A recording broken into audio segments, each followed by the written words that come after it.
όλοι φαίνονται πάρα πολύ ωραίοι τύποι. Πάρα πολύ ωραίοι. Κάνουν αυτό, το έχουν σκεφτεί έτσι. Είναι έτσι, είναι αλλιώς. Λέω, στάσου ρε φίλε, κάτσε λίγο τώρα. Και πιο χύμα και πιο απλά τα πράγματα. Η εποχή μας δεν σηκώνει τόσο πολύ. Διάβαζα πριν από λίγες μέρες από αυτά που γράφουν τα παιδιά στους στίχους.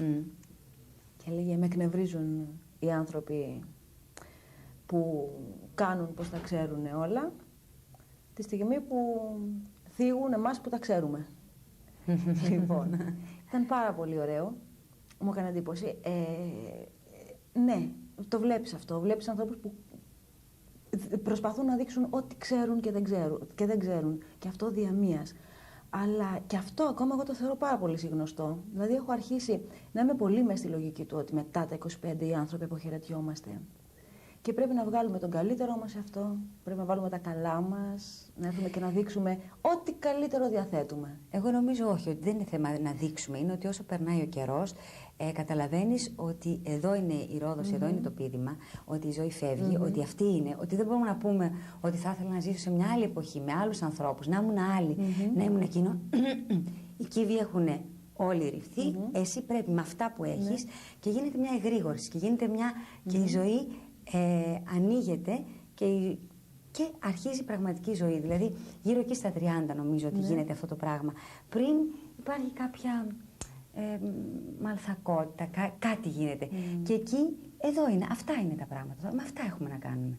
Λοιπόν, εδώ, με ό,τι έχει ο καθένας. Δεν μας παίρνει πια να μην είμαστε ευτυχισμένοι. Αλλά ευτυχισμένοι, όχι ευχαριστημένοι με το εγώ μας. Ευτυχία, βαθιά, αληθινή, χαλαρή. Και τι θα πει αληθινή ευτυχία? Να είσαι καλά, να είσαι καλή. Και ένα ριζάτς ευτυχίας είναι χειρότερο από μια εικονική δυστυχία? Ναι, μωρέ, είναι χειρότερο, ξέρεις γιατί η ριζάτς ευτυχία ως κατασκεύασμα και ως ανάγκη βέβαια, σου λέω, είναι κάτι που πρέπει να το κρατάς έτσι και κουράζεσαι. Όταν υπάρχει η ατάκα που σου έλεγα πριν, το υπόδειξέ μου ποιον θα ερωτευτώ και ερωτεύεσαι κατ' επιταγήν που λέει και ο Μπάρτ, θα μου πεις ότι αν σου υποδείξουν ότι αυτό είναι είναι ευτυχισμένος τρόπος ζωής. Αυτό που έψαχνε μανιασμένα, ξαναδιαβάζω τον Μποντλέρ αυτόν τον καιρό και έλεγε πόσο μανιασμένα έψαχνε αυτό το έστω ερζάτς ευτυχίας. Που ήταν από τη μια μεριά ο δανδισμός και από την άλλη η αριστοκρατική διάθεση του απαρέσκην. Εγώ πιστεύω πάρα πολύ και σε αυτά τα σχήματα που αποκαλώ ψεύτικα σχήματα. Ερζάτς. Είναι καλύτερο. Ναι. Δεν είναι, λοιπόν, είναι καλό, αλλά αυτό που σου λέω τώρα που πήγα να σου πω είναι ότι ένα τέτοιο κατασκευασμένο πρέπει να είσαι στο άγχος να το κρατήσεις. Γιατί ένα πράγμα κατασκευασμένο σαν να κρατάς ένα κουτί και φοβάσαι ότι άμα πέσει το κουτί κάτι θα γίνει και θα σου σπάσει. Ενώ το άλλο είναι με τα χεράκια χαλαρά. Με τα χεράκια διανά. Και παίρνεις όρκο ότι η πραγματική ευτυχία δεν είναι ένα παραπλανητικό πράγμα που θα σου έρθει ορθομαρμάρωση την άλλη ώρα στο κεφάλι. Όχι, δεν είναι. Δεν είμαι σίγουρη. Εγώ σε πολλά πράγματα δεν συμφωνώ μαζί σου. Μ' αρέσει πάρα πολύ ο τρόπος που τα λες τα πράγματα και τα παρακολουθώ. Γιατί τα καταλαβαίνω πάρα πολύ καλά. Αλλά δεν συμφωνώ. Δηλαδή, δεν συμφωνώ. Και νομίζω ότι αξίζει τον κόπο πια ξυπόλυτη. Και στα αγκάθια και να σπάσουν τα αυγά τα οποία κρατούσαμε. Περπατάς τα αυγά, μην τα σπάσεις κάποια στιγμή. Πώς θα σπάσουν τα αυγά? Λοιπόν, να σπάσουν τα αυγά, γιατί έτσι κι αλλιώς σπασμένα είμαστε. Δηλαδή, έτσι κι αλλιώς είναι σαν να φοβόμαστε να μπούμε σε ένα ποτάμι, να κολυμπήσουμε, ενώ είμαστε ήδη βρεγμένοι. Δηλαδή, νομίζω δεν έχουμε τίποτα να χάσουμε και ζούμε σαν να έχουμε τα πάντα να χάσουμε. Και εγώ είμαι τώρα στη φάση αυτή που θέλω να εξερευνήσω αυτή τη μεριά του εαυτού μου, που δεν έχει τίποτα να χάσει. Επειδή κάπου τα έχει όλα και το ξέρει. Και όχι αυτό το ότι μην χάσουμε τη δημοσιότητα, μην χάσουμε τον έναν, μην χάσουμε το ένα, μην χάσουμε το άλλο. Ας τα χάσουμε λοιπόν. Και πάλι ωραία θα είμαστε. Και ωραία θα περνάμε. Η τελευταία φορά που συνάντησα αυτή την άποψη ήταν στο Λάο Τσε, που έλεγε: αν δεν χάσεις, δεν βρίσκεις. Κοίταξε, αυτά είναι μεγάλες κουβέντες και ο Λάο Τσε είναι απόλυτα υπομένες από ανθρώπους σοφούς. Εγώ μέσα στο δικό μου σχολείο της ζωής, που το μόνο που έκανε ήταν να ανοίξω τα μάτια μου και τα αυτιά μου όσο περισσότερο μπορούσε για να το κάνω. Νομίζω ότι εκεί αυτό είναι μια πραγματική μου ανάγκη.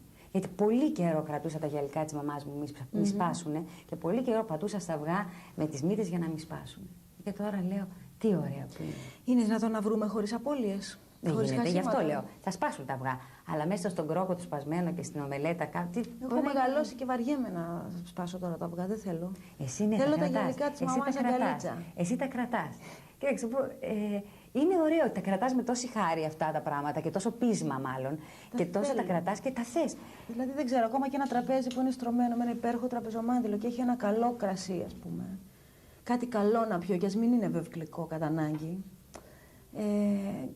Μου δίνει αυτό που λέγανε παλιότερα σαν εφιολόγημα, ότι η πολυτέλεια, η χλειδί, η άνεση, Μα αυτό η δεν ευμάρεια δεν κάνει την ευτυχία, κάνει ένα καλό υποκατάστατό της. Μα γιατί εσύ πας υποκατάστατο? Το ίδιο είναι και οι ζωές μας. Πιστεύω ότι οι ζωές μας είναι ολονών ένα τρομακτικό ερζάτσι, ένα υποκατάστατο. Όχι μωρέ, δεν είναι έτσι. Αναγνωρίζουμε ως έρωτα κάτι που αποδεικνύεται ότι δεν είναι, και απόδειξη ότι να τελειώνει κιόλας. Όχι, εγώ θα σου πω κάτι άλλο που θα σ' αρέσει όμως αυτή τη φορά. Για πες μου. Ότι όταν αγαπάμε κάποιον, στην πραγματικότητα, όταν τον ερωτευόμαστε, έτσι είναι, όπως τον ερωτευόμαστε. Άλλο αν μετά δεν είναι στο ύψος του εαυτού του. Στην πραγματικότητα, αυτός που αγαπήσαμε και τον είδαμε στο φως της αγάπης, έτσι είναι στην πραγματικότητα. Μετά, ο ίδιος δεν αντέχει το καλό του. Εμείς δεν μπορούμε να κρατηθούμε στο ύψος, αλλά αυτός που μας αγάπησε και εμείς που αγαπήσαμε κάτι αληθινό και όχι κάτι ψεύτικο. Και γιατί δεν παίρνεις την εκδοχή ότι αγαπήσαμε κάποιον, τον στήσαμε σε ένα βάθρο για να έχουμε τη χαρά να τον γκρεμίσουμε? Κάτι που το βλέπουμε πολύ συχνά να συμβαίνει γύρω μας. Γιατί πιστεύω ότι στους ανθρώπους συμβαίνουν αυτά, αλλά μας συμβαίνει και κάτι αληθινό μες στα πράγματα. Δεν μας συμβαίνει καθόλου ένα παιχνίδι κατασκευών. Δηλαδή με τίποτα δεν πιστεύω ότι το αεράκι που μας κάνει να ζούμε, η πνοή μας, είναι ένα πράγμα λιγότερο, είναι ένα πράγμα το οποίο διαπραγματεύεται με οποιασδήποτε κατασκευές του μυαλού μας ή της ζωής μας ή των αδιεξόδων μας. Πιστεύω δηλαδή είμαι πάρα πολύ αισιόδοξη. Πιστεύεις ότι ο καλλιτέχνης έχει ανάγκη την πραγματική ζωή? Όχι, αλλά γι' αυτό και μπορεί να μην ξαναγράψω εγώ τραγούδια, αλλά προτιμώ αυτό που σου είπα.